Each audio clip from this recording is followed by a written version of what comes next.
Business owners along Chippewa and the Central Business District in Buffalo say they've worked hard to prevent problems with violence, even though it has occurred there in the past.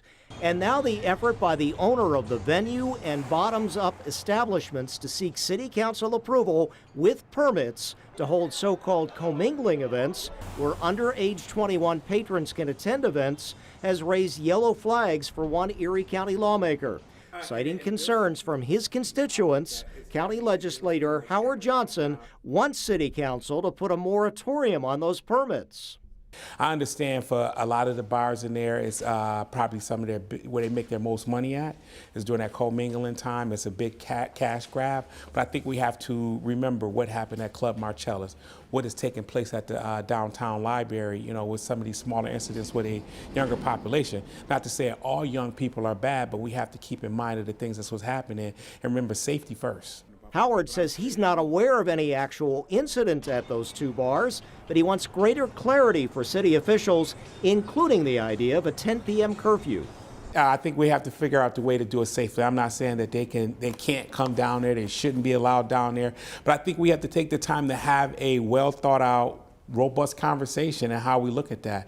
And then, you know, we have to, not only is it, you know, the bar owners have skin in the game, you know, the elected officials should have skin in the game, this that represent those districts, the residents should be able to weigh in on this. Attorney Jacob Pierkowski, who represents the owner of the venue and Bottoms Up, says his client has held such events for years there and has had no issues and does not feel the properties are the source of any violence as they followed city policies in requesting permits for such events.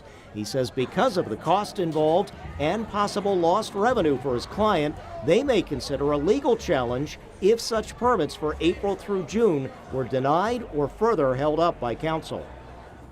Legislator Howard says he intends to introduce his legislation, or this resolution, I should say, during tomorrow's legislature meeting. And we also checked in with City Council President Darius Pridgeon. That's the city's legislature. And he says there was discussion on this issue yesterday during committee meetings, and that the issue has been tabled for now with these permit applications. He also says they'll discuss it next week in a meeting he's setting up. Finally, the Chippewa Alliance, which represents other bars here, says that they specifically avoid these co-mingling under 21 events because of concerns with the state liquor authority and also insurance liability. Reporting live from downtown Buffalo, I'm Ron Plants, Channel 2 News.